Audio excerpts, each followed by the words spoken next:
Vi tror på det dödas uppståndelse och ett evigt liv, läser prästen i trosbekännelsen. Tror ni på det? Har vi ett evigt liv? Eller är graven slutstation?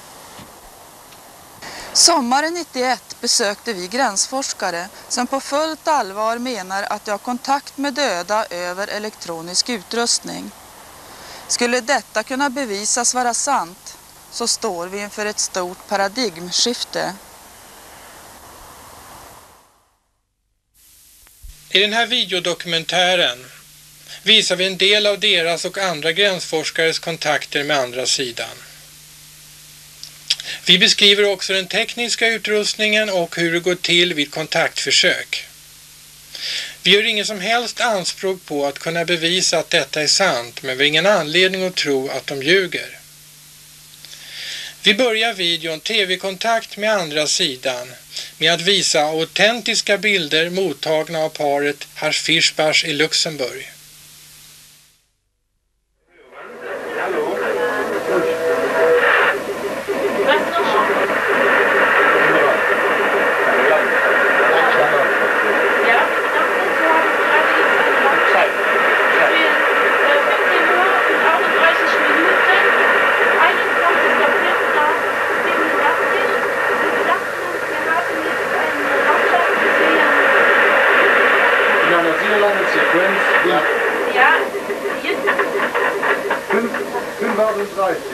Hallo? Hallo? Hier spricht Konstantin Raudiver. Liebe Freunde, das, was Sie im Moment erleben, ist eine historische Stunde, sowohl auf Ihrer wie auf unserer Seite. Es ist das erste Mal, dass Bild und Ton gleichzeitig durchgesendet und empfangen werden.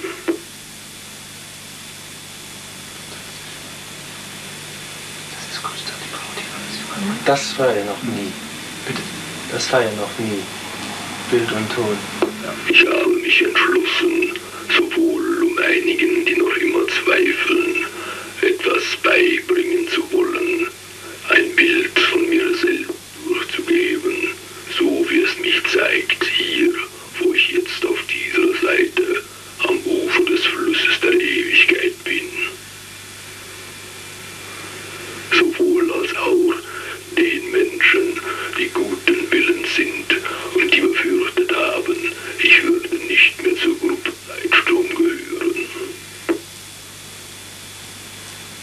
Fantastische Qualität.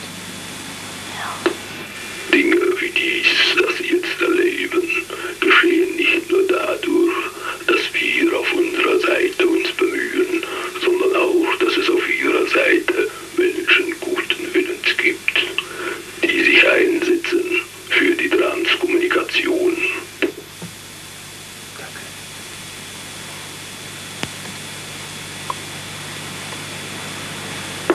Für das Zusammenführen zur Gründung einer Weltorganisation bemüht.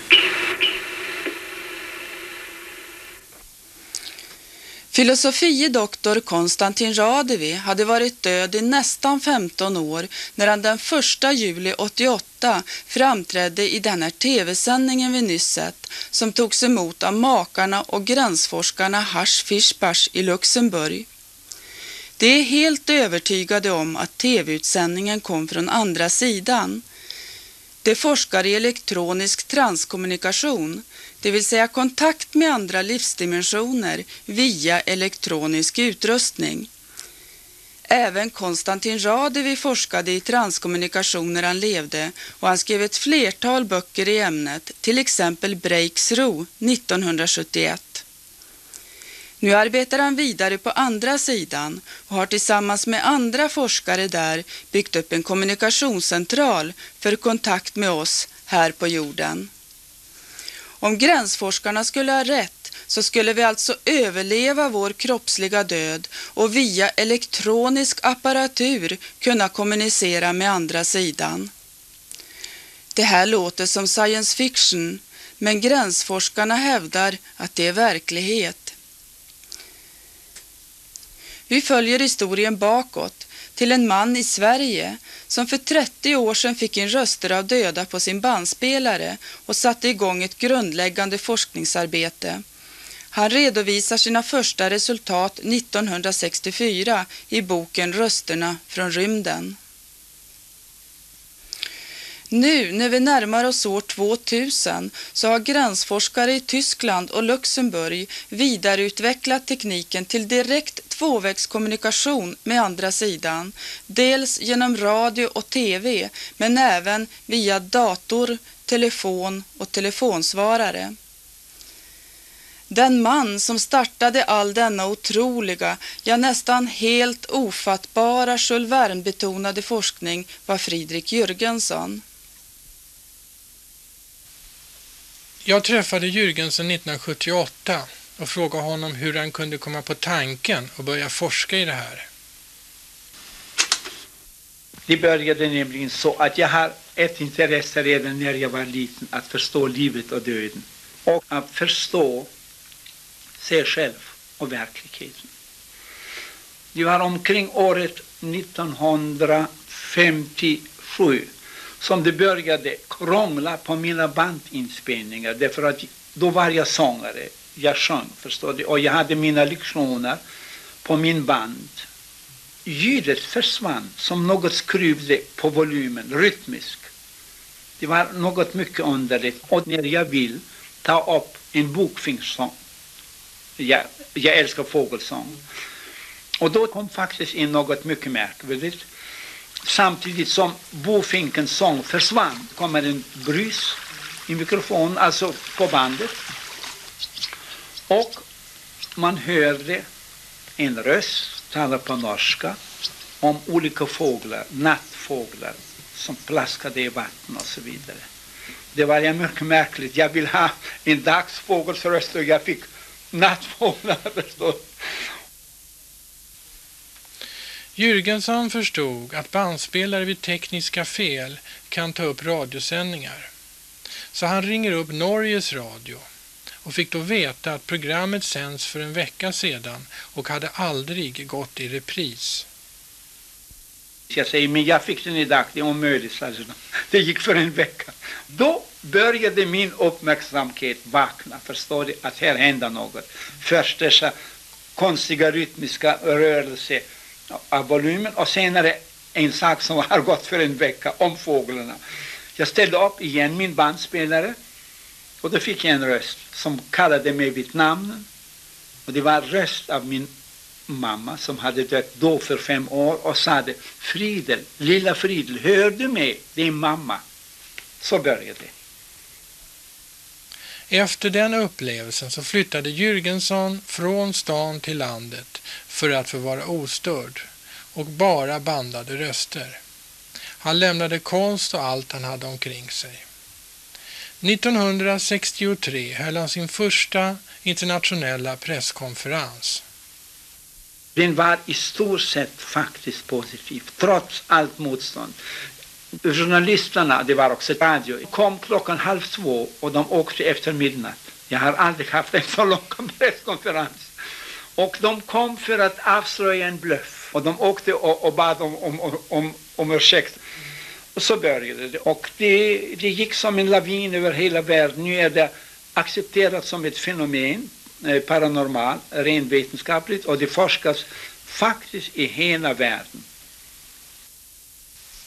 Hur ställer sig då kyrkan till detta? Ja, det vet vi inte. Men Jürgenson var känd i Vatikankretsarna. Här ses han tillsammans med påven Paul VI när han 1969 dekorerades med kommendörskorset av Sankt Gregory den stores orden. Dock har Vatikanen vad vi vet aldrig uttryckt någon officiell åsikt om rösterna.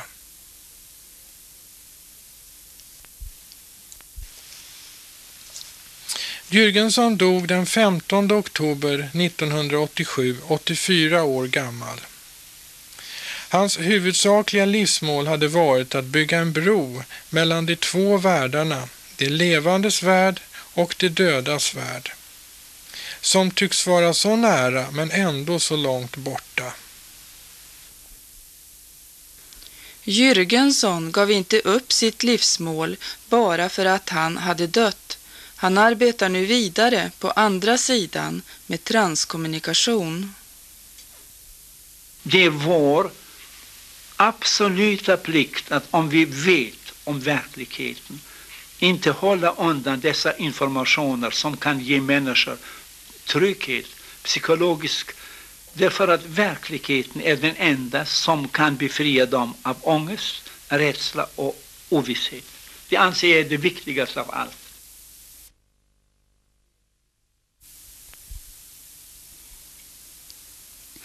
Makarna Claude och Ellen Tholin i Eskilstuna var gamla vänner till Jürgensson och de har spelat in tusentals röster på band sedan 60-talet. Tholin publicerade 1972 en bok om rösterna De döda talar på band. På Jürgenssons begravningsdag hörde Ellen Tholin, som är medial, en inre röst säga kanal 4. Ellen fick en känsla av att detta hade något att göra med Jürgenssons begravning. Klockan 1, då begravningen skulle börja, stod makarna Tholin beredda framför tvn med nyinsatt film i sin polaroidkamera.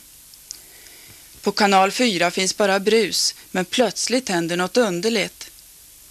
De tror först att tvn gått sönder, bruset upphör, men så framträder en ljuspunkt på tv-skärmen. Då trycker Tholin av kameran. Och gode Gud, det är Friedel, utbrister Ellen när hon ser bilden. Här övertonar vi med ett foto av Fredrik Jürgensson som han såg ut när han levde.